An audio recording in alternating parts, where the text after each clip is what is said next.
전기차가 눈앞에서 폭발했습니다. 불과 10m 앞에서요. 그런데 더 충격적인 건 그걸 본 직원들의 반응이었습니다.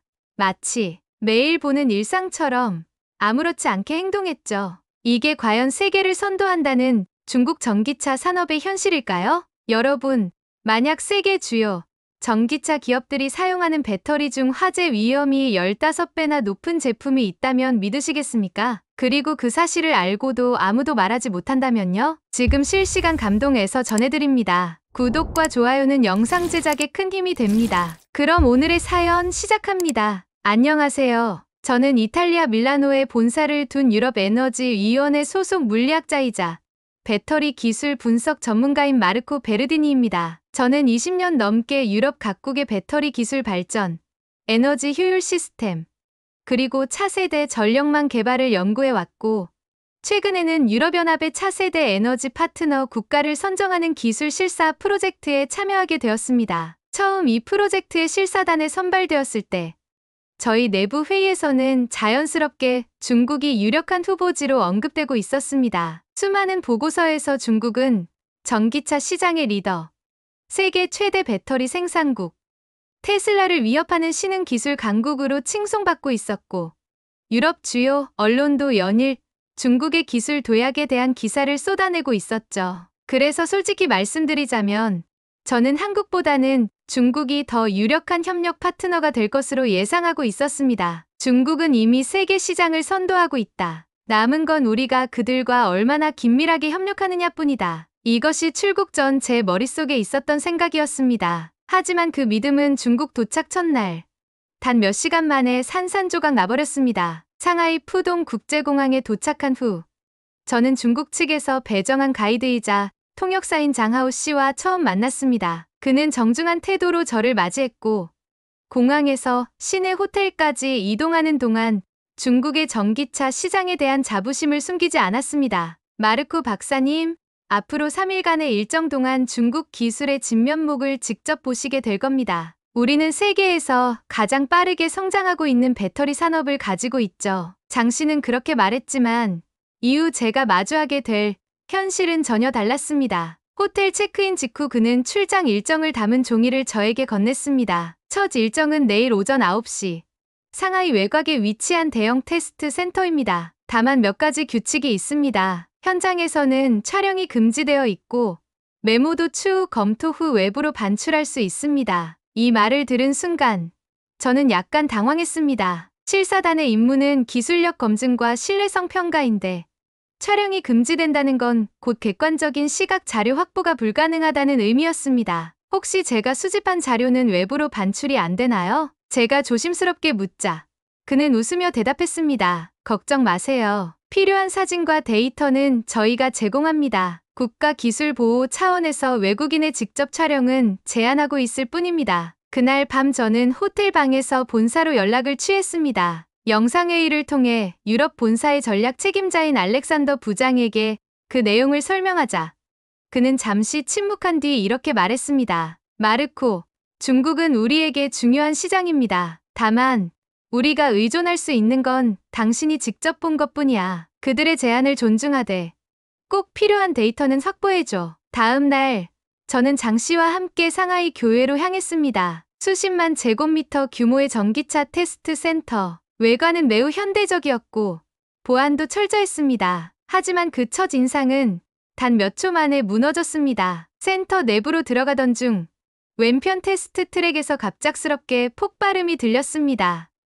꽝! 저는 반사적으로 몸을 피했고 옆에 있던 동료 루이사 박사도 당황한 표정으로 제 팔을 잡았습니다. 검은 연기가 솟구치며 테스트 중이던 전기차 한 대가 순식간에 화염에 휩싸였습니다. 놀랍게도 주변에 있던 직원들은 침착한 얼굴로 현장을 정리하고 있었습니다. 소방 장비를 갖춘 직원들이 불을 끄고 다른 직원들은 마치 예정된 시나리오처럼 물건을 옮기며 다시 평상시로 돌아갔습니다. 그 누구도 놀라거나 당황하거나 저희 쪽을 설명하려 하지 않았습니다. 저게 테스트 중 폭발인가요? 제가 가까이 있던 장 씨에게 묻자 그는 무덤덤하게 대답했습니다. 네. 아주 드문 일이지만 가끔 발생합니다. 걱정 마세요.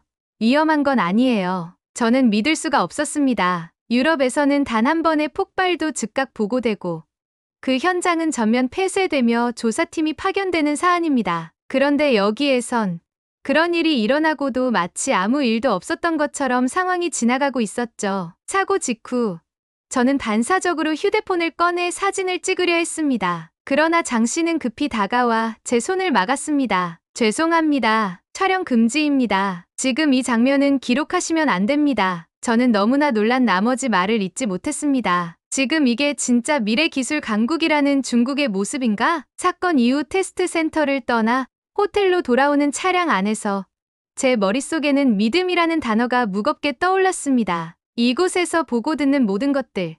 과연 우리는 신뢰할 수 있을까요? 그날 밤, 저는 중국은 기술적으로 진보했는가?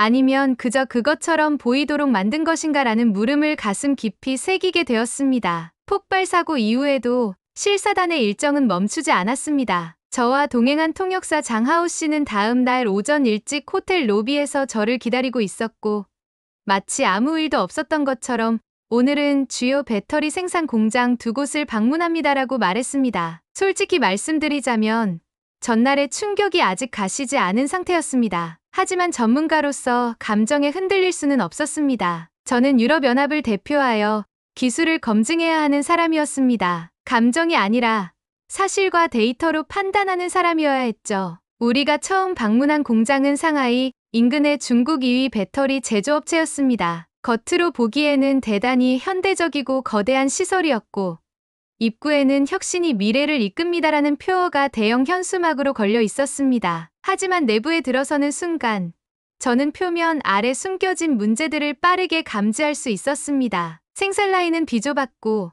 작업자들은 서로 어깨를 부딪히며 작업하고 있었습니다. 환기 시스템이 제대로 작동하지 않는 듯했고 공기 중에는 자극적인 화학 냄새가 진동했습니다. 무엇보다 충격적이었던 것은 위험한 화학물질을 다루는 작업자들이 보호 장비 없이 맨손으로 작업하고 있다는 점이었습니다. 이건 위험합니다. 유럽 기준이라면 즉각 작업 중단 명령이 내려질 정도입니다. 저는 장 씨에게 작게 속삭이듯 말했습니다. 그는 그저 웃으며 고개를 저었습니다. 괜찮습니다. 중국에선 다들 이렇게 일합니다. 규정상 보호 장비는 의무지만 작업 속도가 중요하거든요. 이 말을 듣는 순간 저의 의심은 확신으로 바뀌었습니다. 중국의 배터리 산업은 기술력보다 생산량에 모든 것을 걸고 있었습니다. 그 속에서 안전, 품질, 근로자의 건강은 철저히 뒷전으로 밀려나 있었습니다. 점심시간, 공장 내 식당에서 현지 엔지니어와 짧은 대화를 나눌 기회가 생겼습니다. 그는 영어를 조금 할 줄 알았고 장하오 씨가 자리를 비운 사이 저는 조심스럽게 물었습니다. 이곳의 품질 관리 시스템은 어떤가요? 유럽에 수출되는 제품과 내수용 제품의 차이가 있나요? 그는 주변을 살피며 아주 낮은 목소리로 말했습니다. 솔직히 말하면 내수용은 훨씬 더 느슨합니다. 수출용은 검수를 좀 더 신경 쓰지만 불량품이 그냥 넘어가는 경우도 많습니다. 저는 충격을 금치 못했습니다. 이어서 그는 더 놀라운 이야기를 꺼냈습니다. 실험 과정에서 폭발 사고는 한 달에 한두 번은 있습니다. 하지만 절대 외부에 보고되지 않아요. 그냥 내부에서 조용히 처리합니다. 잠시 후 자리를 비웠던 장하오 씨가 돌아오자 그는 서둘러 식당을 떠났습니다. 이 짧은 대화는 저희 판단을 근본적으로 뒤흔드는 계기가 되었습니다. 저는 그날 밤 호텔 방에서 그날의 모든 내용을 클라우드 메모 앱에 기록했습니다. 로컬 저장은 위험했습니다. 장하오 씨는 계속해서 제가 작성하는 내용을 확인하고 싶어 했고 중국 당국의 감시가 뒤따르고 있다는 기분이 점점 강하게 들었습니다. 며칠 뒤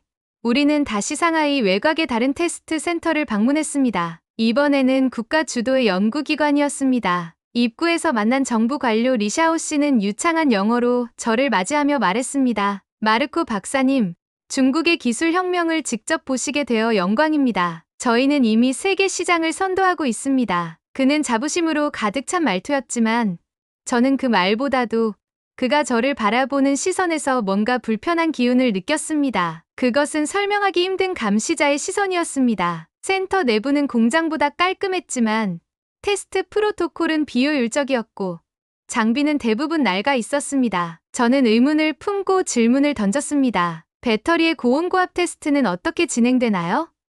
폭발 위험 요소에 대한 시뮬레이션은 있습니까? 책임자는 무언가 준비된 듯한 대답을 했지만 수치도 없었고 구체적인 프로토콜은 공개되지 않았습니다. 바로 그때였습니다. 또다시 큰 폭발음이 들렸습니다. 이번엔 센터 내부였습니다. 경보가 울리고 검은 연기가 피어올랐습니다. 직원들이 급히 움직였지만 놀랍게도 대부분은 놀라지 않았고 정제된 일상 대응처럼 반응했습니다. 이 광경을 보고 저는 확신하게 되었습니다. 이곳에서는 폭발이 예외가 아니라 반복되는 일상인 것입니다. 그럼에도 불구하고 그 누구도 외부에 이 사실을 알리려 하지 않았습니다. 사고 직후 리샤오 씨는 제 손에 든 휴대폰을 보며 말했습니다. 촬영은 국가 기밀 위반입니다. 사진을 모두 삭제해주세요. 그리고는 제 폰을 빼앗으려 했습니다. 그와 신랑이 끝에 일부 사진은 클라우드에 백업하는 데 성공했지만 현장에서의 압박은 말 그대로 물리적인 위협에 가까웠습니다. 호텔로 돌아온 저는 결심했습니다.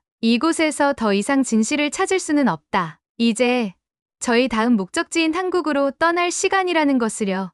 한국에 도착한 날, 비행기에서 내리는 순간부터 저는 확실히 다른 공기를 느낄 수 있었습니다. 공항은 깨끗하고 조용했으며 모든 안내가 체계적이었고 직원들은 미소를 띤 채 외국인에게 친절하게 영어로 응대하고 있었습니다. 중국에서 경험했던 무질서한 환경과는 완전히 달랐습니다. 이곳은 다르다. 기술의 수준 이전에 사회 전반이 신뢰를 기반으로 움직이고 있다는 첫 인상이 머릿속을 스쳤습니다. 입국 수속은 빠르고 효율적이었고 공항을 나서자 한국 파트너사인 KBT 테크놀로지의 CTO 최지원 박사님이 직접 저를 마중 나와 계셨습니다. 그녀는 또렷한 영어로 저에게 인사를 건넸습니다. 마르코 박사님, 한국에 오신 걸 환영합니다. 중국에서 일정이 쉽지 않으셨다고 들었습니다. 이번에는 부디 편안하게 실사하시길 바랍니다. 그녀의 말투에는 비즈니스 파트너를 대하는 정중함을 넘은 진심 어린 배려와 신뢰의 태도가 느껴졌습니다. 공항에서 서울 시내로 이동하는 동안 그녀는 KBT의 기술 방향성과 회사 철학에 대해 조심스럽게 설명해 주었습니다. 저희는 빠른 생산보다 지속 가능성과 신뢰성을 더 중요하게 생각합니다. 고객이 10년 후에도 저희 제품을 믿고 사용할 수 있어야 한다고 생각하죠. 이 말을 듣는 순간 제 머릿속에는 중국 테스트 센터에서 들었던 한 달에 한두 번 폭발은 일상입니다라는 말이 떠올랐습니다. 기술이란 무엇일까요? 그저 수치와 출력만을 말하는 것일까요?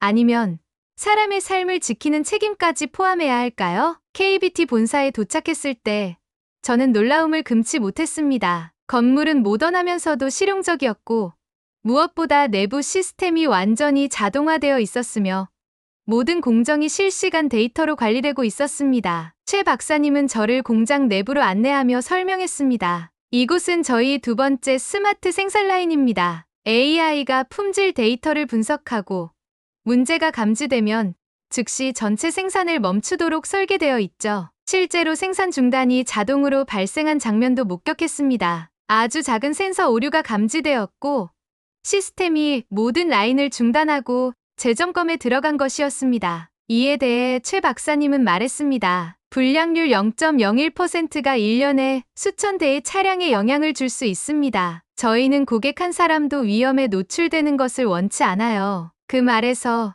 한국 기술의 본질은 사람에 대한 존중임을 깨달았습니다. 그날 오후 저는 서울 코엑스에서 열리는 국제 배터리 기술 세미나에 참석하게 되었습니다. 중국 측 대표 연구원이 발표에 나섰고 그는 단상에서 이렇게 말했습니다. 중국은 이미 배터리 생산량에서 세계 1위를 차지하고 있습니다. 기술력도 곧 한국을 넘어설 것입니다. 다소 공격적인 발언이었습니다. 하지만 한국 측 발표자인 이강우 박사님은 침착하게 데이터 슬라이드를 띄웠습니다. 그는 말했습니다. 중요한 것은 생산량이 아니라 실제 사용 중의 안전성과 수명, 그리고 소비자의 신뢰입니다. 그러면서 그는 세계 프리미엄 전기차 브랜드들이 사용하는 배터리의 국가별 점유율을 공개했습니다. 그 그래프에서 한국은 70% 이상의 점유율을 기록하고 있었고 중국은 10%에도 미치지 못했습니다. 발표가 끝난 후 세미나장은 술렁였고 많은 참가자들이 한국 측 부스를 방문하기 시작했습니다. 그 중에는 저희 실사단도 있었고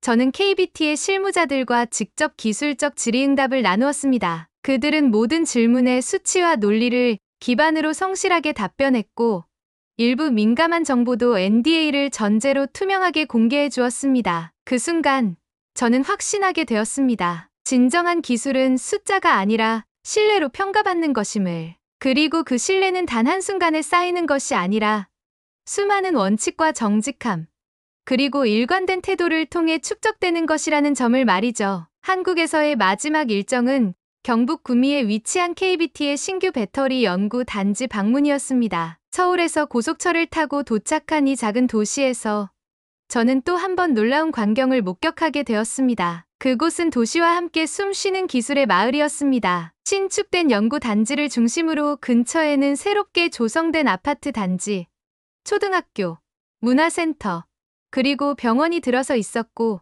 모두가 KBT와 협력해 지역 사회와 함께 발전하고 있었습니다. 저희는 단지 기술을 만드는 게 아닙니다. 사람과 함께 자라나는 생태계를 만들고 싶었습니다. 최지원 박사님은 환하게 웃으며 그렇게 말했습니다. 그녀의 말처럼 공장 내부에서는 전 세계 어디서도 보기 어려운 수준의 자동화, AI 품질 분석 시스템, 그리고 탄소 중립을 위한 친환경 에너지 시스템이 구현되어 있었고, 연구소 한켠에는 직원들을 위한 휴식 공간과 가족들을 위한 놀이시설까지 갖추어져 있었습니다. 그날 저녁 지역 축제가 열렸고, 저는 KBT 직원들과 함께 지역 주민들이 준비한 전통 공연을 관람했습니다. 무대 위에서는 초등학생들이 영어로 부른 노래와 함께 작은 선물을 나눠주었고, Welcome to our city, Dr. Marco라는 환영 현수막이 걸려 있었습니다. 저는 말없이 그 장면을 바라보며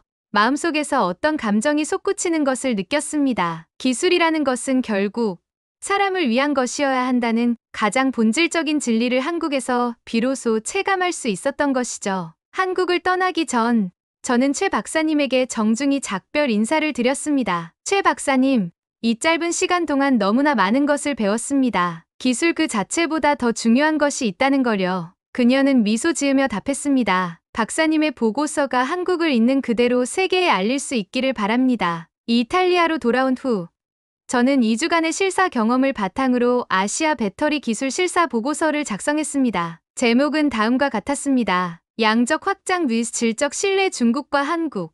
배터리 산업의 미래를 가르는 결정적 차이. 보고서에는 중국에서 겪은 사건들, 빈번한 폭발 사고, 은폐 문화, 품질 불균형, 정보 통제, 그리고 한국에서 목격한 것들, 투명한 생산 시스템, 안전 중심 기술 철학, 사회와의 상생을 사실 그대로 담았습니다. 이 보고서는 유럽연합 본부에서 큰 반향을 일으켰습니다. 당신의 리포트는 기술 비교를 넘어 문화적 차이까지 보여주고 있다. 알렉산더 전략부장은 그렇게 말하며 제게 CEO 앞 발표를 요청했습니다. 그 발표 이후 유럽연합은 중국과의 일부 기술 협력 계획을 보류했고, 한국과는 공동 연구 개발 프로젝트에 착수하게 되었습니다. 그 결과 KBT는 이탈리아의 한 전기차 회사와 파트너십을 체결하고 유럽 시장에 진출하게 되었죠. 그리고 그 계기가 바로 제가 쓴 그 보고서였습니다. 몇 달 후 중국에서 또다시 대형 배터리 화재 사고가 발생했습니다. 놀랍게도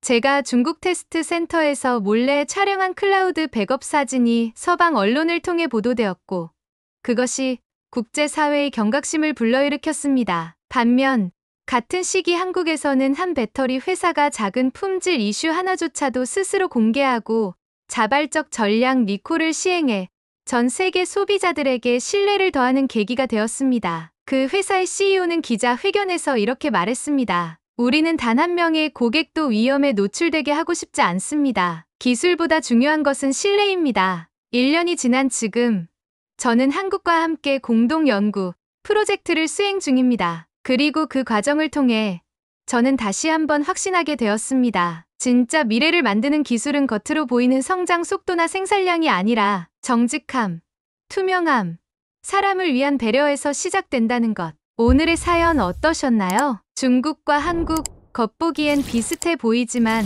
그 안을 들여다보면 정말 극명한 차이가 있었죠. 빠른 성장 속에 감춰진 문제와 느리지만 단단하게 쌓아올린 신뢰의 기술. 이 두 나라의 차이를 통해 진정한 혁신이 무엇인지 다시금 생각해보게 됩니다. 오늘 사연 속 주인공 마르코 박사처럼 한국을 직접 경험해본 외국인들의 감탄과 존경의 목소리가 점점 커지고 있습니다. 단지 기술력이 뛰어나서가 아닙니다. 그 기술을 뒷받침하는 정직한 배려, 그리고 사람 중심의 철학이 한국을 더욱 특별하게 만들기 때문이죠. 이런 자랑스러운 대한민국의 모습이 전 세계에 널리 알려질 수 있도록 여러분의 구독과 좋아요, 그리고 알림 설정까지 꼭 부탁드립니다. 실시간 감동에서는 여러분과 함께 더 많은 감동 사연을 들려드리겠습니다. 감사합니다.